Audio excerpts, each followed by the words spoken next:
I'd like to welcome each and every individual to Voices of Integrity. I am in a different location. I'm out in Denver area today, but we're still doing the podcast because it's a machine. Voices of Integrity. It's addictive. Like you can't like you got like you're growing and doing all kinds of stuff. And so we've done a number of different podcasts with Tim and continue to do so. And so I would encourage you all, as this resonates with you, share it with other people for sure. Pass this along to other people. If you haven't joined the Life GPS mobile app, where it can identify your personality in 17 seconds. Once we know somebody's personality, we know their strengths, weaknesses, what they like, what they don't, turns them on, turns them off. If they're married, who they're married to, conflict of marriage. We know more about them than they know about themselves. It's just crazy, the app. And Tim's at the cutting edge, hopefully not the bleeding edge, but the cutting edge of that, and doing some really cool things with that technology to help us to see integrities, be integrous to ourselves, not what we think is, but actually be there. So, Tim, we've got, in the pre-show, we talked about so many different things. And what you got that you'd like to cover today? Man, I've got so much. Sorry, I just had a car to start. I've got so much. I think that I've gone through, man, each week is a different week. Each week I've experienced something differently that can help me grow. Um, but it's really at a point of where would you like to start? I've got experience with friends last night that really was an eye opener for me today. I've had the experience at work that's really been an eye opener for life. You know, where would you Yeah, like to so start? I'd say just tear into it and we'll see where it goes. So, last night I went to a professional soccer game with my friends, and that was a absolute blast. Did we decide to go there around 12 o'clock in the afternoon and wait till our game at 7:30 and walk around for 8 hours? Yeah, that was absolutely a lot. But it was a good time. I got to spend time with my friends, really get into an introspective look with them. But, I'm going through the whole day and I'm thinking about this lady that was told me that let's hang out after you get back from the soccer game. So that's all I'm thinking about all day, the entire day. I'm thinking about how I would like to hang out with this lady, and I'm not in the moment. I'm not in the moment with my friends, and I'm allowing this person to almost, not that their intentions were that, is they feel I'm I'm allowing people to take control of my life. I'm allowing people to potentially take over and puppet my life. I'm allowing people to I'm becoming more available for people. Sorry, I've got noises all around. I'm allowing people to puppet my life, and I'm creating availability for these people. I'm creating the fact that these people could hit me up at any time, even at work, and I would probably end up going to hang out with them. And that's one of the most unhealthy things that I could see is someone becoming your puppet master, essentially. Is my friends are telling me last night, you know, I'm talking to, this is going to seem really bad to say, but it's an eye opener. This is about truth. This is about integrity, and this is about bettering yourself. So I'm talking to, about 5, 6 females, and I'm saying that they're all aware that I'm talking to one another, and I'm telling them that I'm not looking for a relationship. I'm not looking for blah blah blah blah, and they're all looking at me like I'm crazy. They're looking at me like, Tim, you're a red flag, buddy. You know what a red flag is? No. A red flag essentially is something that you present through yourself to kind of give people a reason not to talk to you. Oh, Um, and so for me is I am being so self-destructive because I had lost in my eyes the love of my life. And sometimes I believe I can, I believe that I need to get rid of the quote unquote problem. And so I've been self destructive. I've already fallen back down to a bad path of, talking to females. I'm doing exactly what I did after my last relationship, which caused me to get into another relationship and hurt someone really, really badly.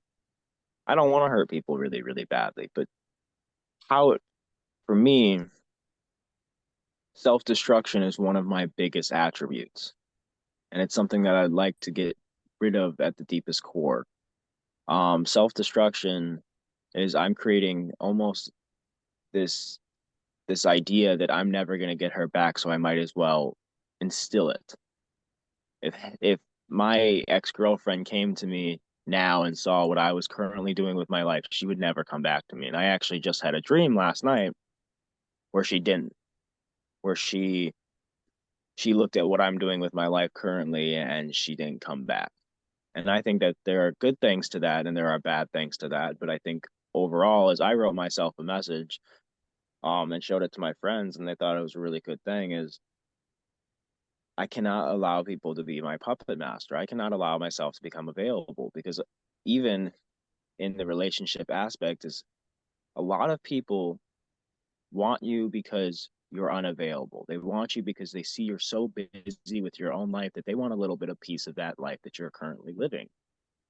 And so when you start to become available and start to become clingy or start to become you're there for them in any moment, they're gonna start to realize that they're not wanting you in their life as much because you're now making your life about them. The true healing and the true love for yourself is making life about yourself sometimes. And that doesn't mean do everything because it's for yourself, do it because you're entitled, blah, blah, blah. It's doing it because you got to find love for yourself. And through healing through yourself, you're also healing others around you, but you got to continue to focus on yourself, focus on healing, focus on anything. And that's where it's kind of hard for me is because I have always been alone by myself. By myself and my being by myself and with myself are two very different key aspects. Being by yourself is means you really hate being by yourself. You really hate, you don't know what to do. I don't know what to do with my life. What do I do when I'm by myself? Do I write? Do I sing? Do I blah blah blah?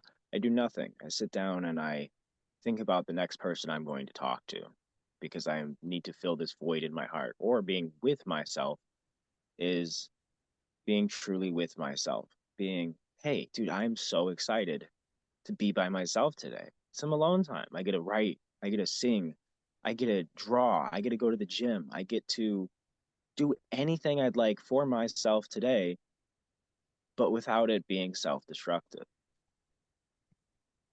Yeah, so I think a new topic, there's a lot there to unpack.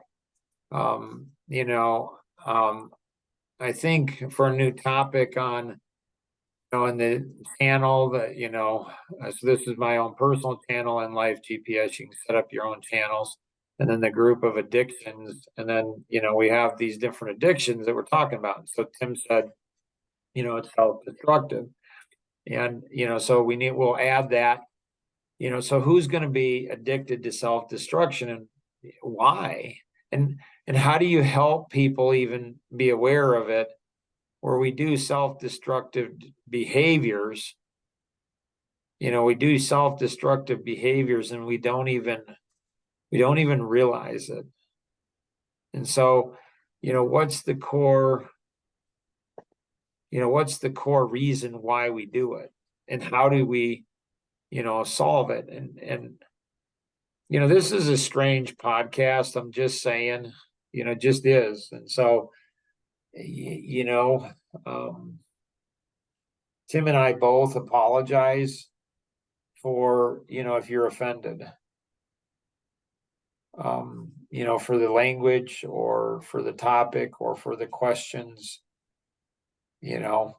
So the purpose is not to offend. Although Jim Bontrager, he said, God offends the mind to reveal the heart, which was like pretty profound. Like, huh. So when the mind is offended, it reveals the heart. It's like, huh, like that's pretty cool. Anyways, when we look at the, mental disorders, when we look at mental disorders, I remember showing this to Tom Coons based on personalities. And so, if you chose a cube, the core or biggest one is despair. You chose the pyramid, it's anger. If you choose the expressive, it's foolishness. And if you choose fear, it's the amiable. But then there's sub things underneath it that, so sub things, a disorder for the analytic is pride, disassociation, major depression, bipolar, and dysthymia, I think. I'm not even sure how to pronounce that. But it comes down to the analytic and so, and then the driver, if you chose the pyramid, or the analytic, if you chose the, the cube, or you chose, things not being done properly in order, you tend to be analytic, and you choose, first and second. So it's not, none of us are all one. We just have different things. The driver, if you chose the pyramid, or if you chose things being out of control, you'd be more driver. And so it's, defiant, poor conduct, disruptive, sexual disorders, oppositional, and physical abuse. And then if you chose, the wavy line, or boring or not fun, the core of that is going to be foolishness. And so the disorders are narcissism, which comes back down to, really entitlement and self-righteousness and victimhood, and ADD, ADHD, addictions, explosive drama, eating disorders, obsessive compulsive. And if you chose the ball, or conflict with others, your core kind of is fear. And so panic attack, passive aggressive, stress, post-traumatic, PTSD, anxiety, social phobias. So when Tom Coons, most recent past president of Century 21, largest real estate franchise in the world, so he's been a friend of mine. We've co-authored, a number of things together, done a bunch of different stuff. When he saw this the first time, he's like, Mark, I see myself in all of this. Like I've got all of these things, which, in a way we all do, right? But we probably, choose your poison, choose what is going to go ahead and create the. And so, how do you get over self-destructive behaviors? Personally, I think what needs to happen is people need to understand, like how amazing they are. When I say amazing, I'm not meaning like you're better than anybody else. It's not that. And self-love, I think that's like we're not careful with the words we use. And so we use self-love and people think, well, this is what it is. It's good or it's bad. It's like, well, you can self-love and be good. You can self-love and be bad. It can be, it can be all of that. And so Life Masteries Institute, they're a wonderful nonprofit organization. And they go ahead and have a way to help you discover your life vision, what you're put on this planet to do. And so, I was blessed to discover that when I was 8 years old. And now there's a system that makes it a lot easier to do. And so what you do is it's actually pretty simple. You draw a circle, and then around that circle, you list everything you're passionate about. And so I don't know if you're seeing the screen or not. If you are, then Sarah, she's like 5 years old, and she listed everything that she's passionate about at 5. And her life vision in the center of our passions are I'm here to play and learn. That's what she's passionate about, or that's what her life vision is. Like, shoot, that's a great, I want to have that life vision too. And so I think once we go ahead and discover, like from mine, raised very conservative Christian,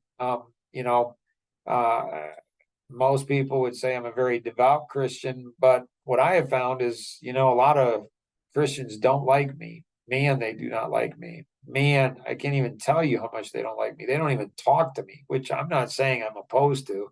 I'm just saying that it's just weird to me.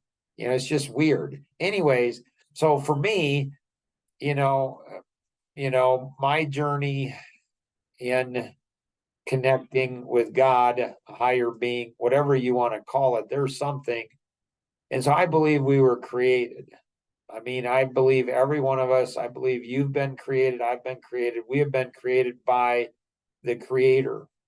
And I think if people understood like why they've been put on this planet, that we can take, the cow manure in our life, crap in our life, the hard things that happen in our life. And this is what Tim's doing right now. He's taking the hard things and he's turning them into, fragrant roses. He's taking the crap and he's planting it and he's going to have fragrant roses. What he's concerned about, and I would validate that, I would affirm that. My concern is as well for him is that, he doesn't slip back. It's like a ratchet. Like, like every day he doesn't have to be going hard at it. He doesn't have to be changing everything about him every day, but he can't slip back. And I think addictions, we slip back and we say, I'm entitled to this feeling. Like I'm entitled not to work out. Well, maybe you don't work out. You don't have to work out every day, all the time. But the challenge is if we stop working out, it's easy to rationalize the second time, the third time. I'm entitled to this coffee in the morning. I'm entitled to, this drink or this hit, or I'm entitled to whatever I'm entitled to. And all of a sudden it takes over again. And before we know it, we're right back where we're started from. Tim, thoughts, questions? Man, I think that you're hitting it right on the nose there. I think that, it comes to is consistency. Consistency matters is getting yourself to work, getting Yeah, yourself but to the how do gym. you like? I think it's this. I think you're right. I think it's consistency and discipline. Like I think the discipline gives consistency, and I think the consistency gives discipline. I think those two things, so maybe you don't work out, like Steve Minnick said, it's like, okay, you're not going to work out for an hour today. Okay, work out for 2 minutes. Always like if you're not going to do the full thing, fine, do something. And all of a sudden you do 2 minutes, like no matter what, I'm going to do 2 minutes of working out. Okay. Well, once you get 2 minutes, you start feeling better. And the reason you couldn't work out is because you felt bad, which is weird. It's like there's this delusion that happens. And so, you know, why are you consistent? Like, what are you working? Man, I love this podcast. This podcast has really helped me deeply. Um, Consistency, I think, comes with self-love. I think it comes with And for those of you that are listening and you're like, that's not good. Self-love is not good. That's not good. I don't agree with what Tim's saying. That's bad. That's really bad. You shouldn't have self-love. Like maybe don't get so reactive. Like maybe say, Tim, so what do you mean by self? Like this is where it's weird. People like they attribute all this stuff, all this negative stuff. I've had a number of people recently say, Mark, you're so negative. And I'm like, really? And it's weird because those same people, when I say something, I don't say if something's good or bad. I just say, here's something, and they attribute, well, that Mark's saying something's negative, like pain. It's like, well, you're talking about negative. I didn't say pain was negative.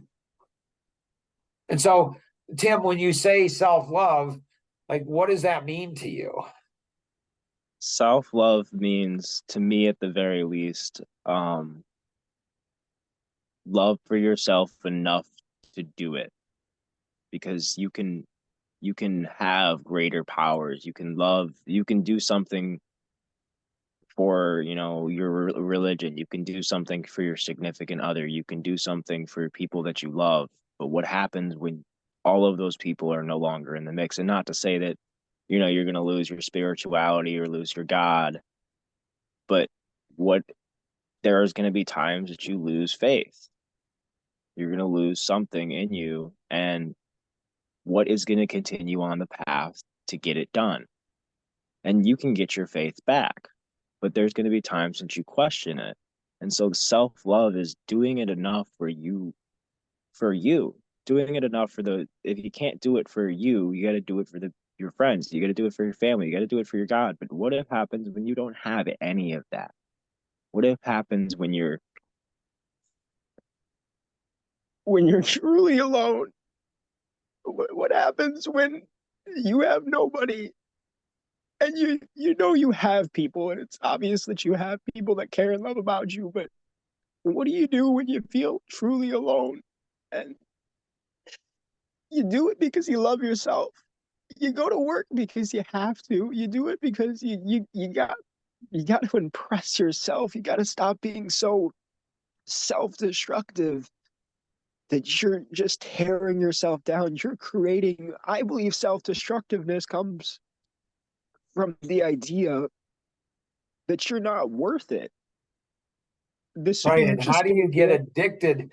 How do you get it? And for those out there, there might be, when Tim says, there are people that love you, even though you feel, this is where feelings, like I just had this epiphany yesterday. I was on another podcast and it was crazy that I think we've got feelings all wrong as a society. Like pain, what's the purpose of physical pain? The purpose of physical pain is to teach me something about my body. That's what it is. It's to teach me something about my body. When I am in physical pain, it is not to teach me about somebody else's body. Physical pain is there to teach me about my body. I wonder if feelings are the same thing. It's not to teach me about somebody else, it's to teach me about me. Like when I have feelings of distrust or hate or anger or disappointment or whatever, when I have feelings, we tend to project our feelings onto somebody else is angry with me, somebody else is mad, somebody else is this, somebody else is bad, somebody else is all of this. And I wonder if our feelings, like, they're not revealing anything about somebody else, they're revealing everything about us. I don't So I know. think that self-destruction, and the addiction of self-destruction comes from one, obviously entitlement, but two, it comes from the attention you Right. get from being self-destructive. I mean, Agree. I for the longest time, I had this epiphany last night. I'm a child, not a child, but I act like a child, and I like being treated like a child. Last night I And went then out you with get my friends. angry. Then we get angry when people treat us like we're acting. We get angry with them. Like, why are you treating me like a child? I don't know, because you're acting like a child. Like it's like we want to be treated like a child, but then when we are, we get angry with people. It's like, oh, I'm sorry. Go ahead. Yes, I No, agree. no, you were.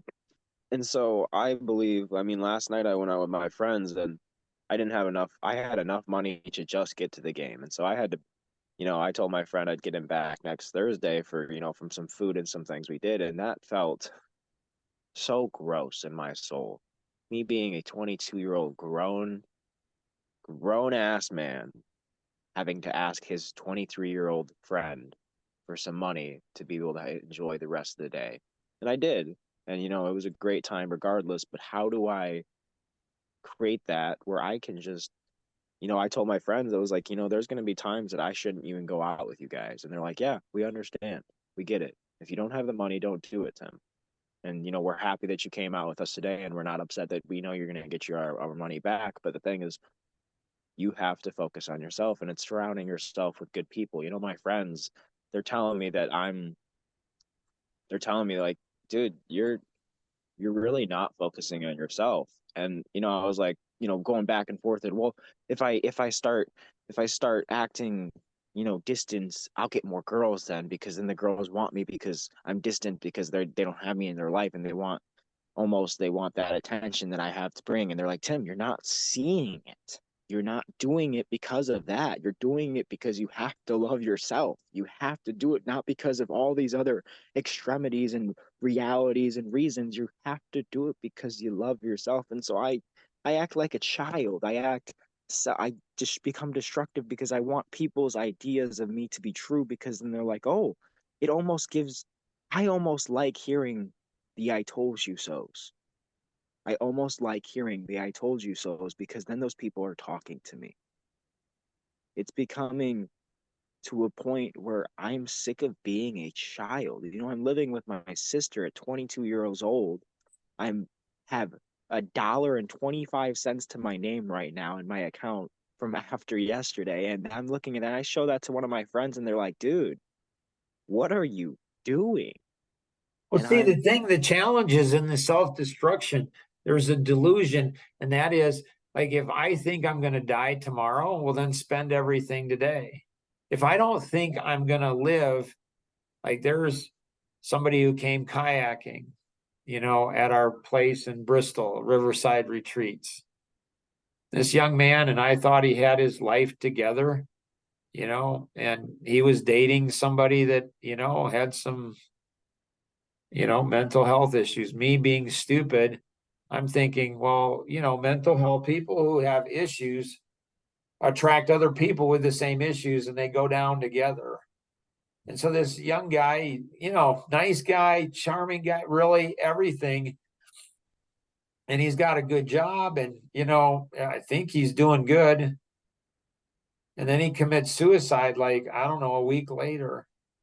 And I think, Mark, you are pathetic. Like, he's hanging around with people that have mental health issues, suicidal issues. And so if I would have just, when I dropped him off upstream, if I'd have just said, hey, Kyle, looked right in his eyes and just said, hey, Kyle, are you okay? And he might have said whatever he might have said, he might have said, oh, I'm doing fine. I'm like, then all I would have had to say is, if you're ever not, if you're ever not, you can call me anytime because I'm here because I care. I really care. So, I'm thinking, Mark, you're so stupid. Like, how can you be 59 years old and not know, it's the crab in the bucket principle? And it's like, there's a young man that's dead. There's a sister who's grieving. There's a mom who will be there forever. Like that guy, I think I saw him twice in my life, maybe 3 times, but I really liked him. So I think there's some, but when I read, his last words, when I read his last words, he said, I knew I was going to die by the time I was 30 anyways, and and it's just, he was so alone. He felt so alone. And it's like, so I don't know. It's like people, like today's society is all about, acknowledgement. It's attention. It's all about attention. All the social media, it's attention. And the more attention we get, the more attention we want. It's an addiction. That would be another one, attention. Addicted to attention. Like, man, I am addicted to attention. I right? truly believe I've been posting on social media so much since this breakup because I've been almost looking for those people to view my stories and I've decided to just I keep it around to communicate with these people, but I'm done. I'm done posting. I'm going to work in silence. I'm going to work in the dark where I don't need to show people my accomplishments because they're already seeing them. Yeah, and see, that's the thing. I don't know. It's so if you're listening to this podcast, um, and you're feeling alone, I remember growing up as a pastor's kid, and I heard this one sermon. They used an example of this guy who is really despondent, discouraged, and he's ready to take his life. Like and he goes into a counselor and he says, I'm just depressed and this, and I just got nobody. The counselor says, you know what you need is you need laughter in your life. You need laughter. And so there's this great clown in this circus that's just come in, and you need to go and see that clown because that clown will make you laugh. That clown will go ahead and help you. And the guy looked down and then he looked back up and he said, I am that clown. So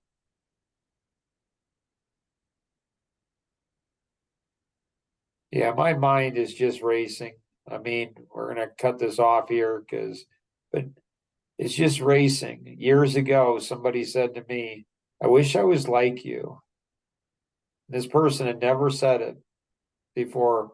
And I knew this person well. And I said, what do you mean? This person said, you're not defensive about anything.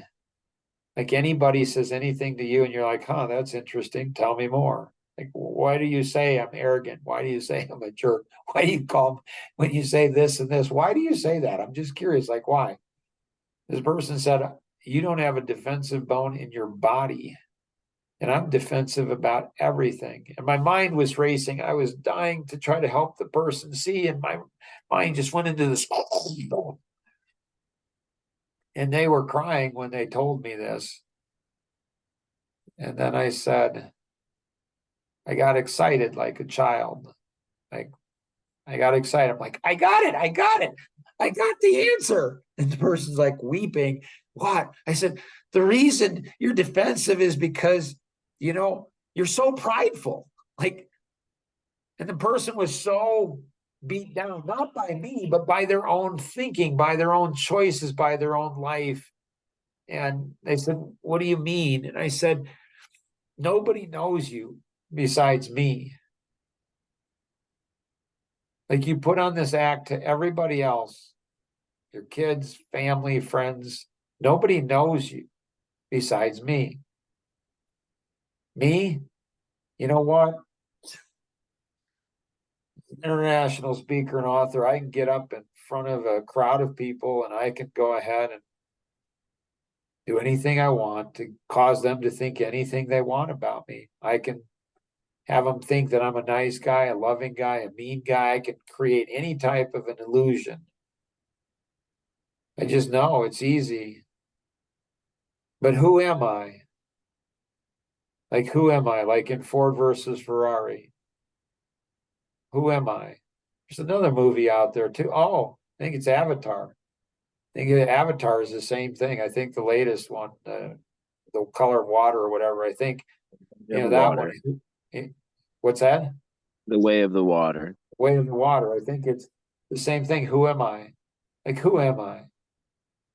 So, Tim, these are, awesome. If just for nobody else other than me, I appreciate you sharing it. It caused me to think, like, on self-sabotage. Like, there's so much. Like, there's been a number of very, very, most people consider traumatic. I think, they're just life building. But anyways, but I think about with people that I meet, am I sabotaging the relationship? I could see that. Or am I just saying, you know what? I'm tired of the Christian white male over 50. I'm just tired of them. I'm just tired of the hypocrisy and tired of the entitlement and I'm tired of the self-righteousness and tired of the victimhood. I'm just tired. So, you know what? I'm going to be who I am, not everything, but I'm going to be who I am around them. And, if the Christian white male over 50 can't handle that, Matt, what? Maybe it's best that they're not in my life. Is that wrong? I don't know. But what a great question. Like, what a great question to have to say, or are they just abusive, self-centered, self-absorbed, narcissistic? And you know what? I don't know that I need them in my life. Maybe that's good. Maybe it's bad. Future session for sure. Any closing comments, thoughts you have, Tim? Oh, I think that wraps it up perfectly. So if you're, listening to this podcast, you have any questions, connect with the individual who invited you to participate. They think enough of you to say, hey, you got a mind that, you got a mind that might enjoy these type of things. And so thank them. Say, hey, thanks for passing along this podcast to me. This is interesting. And then, share it with a couple other people. Have a conversation, right? Agree, disagree, like, dislike. You don't like the self-love, have a conversation. Like, what does it mean? Like, what do you mean about that? If you have any other questions, for sure, if you're struggling, you need help. There's people who do care. And Voices of Integrity partners up with a whole bunch of amazing people, many through Life Masteries Institute, which is a nonprofit organization. There's people that do care out there for you, for sure. I'm telling you, they do. So feel free to connect with the individual who invited you to participate, or you can call toll free 888-230-2300 outside the US 630-393-9909. And always remember, we can accomplish so much more together than we ever could on our own. Have an amazing day. Bye-bye.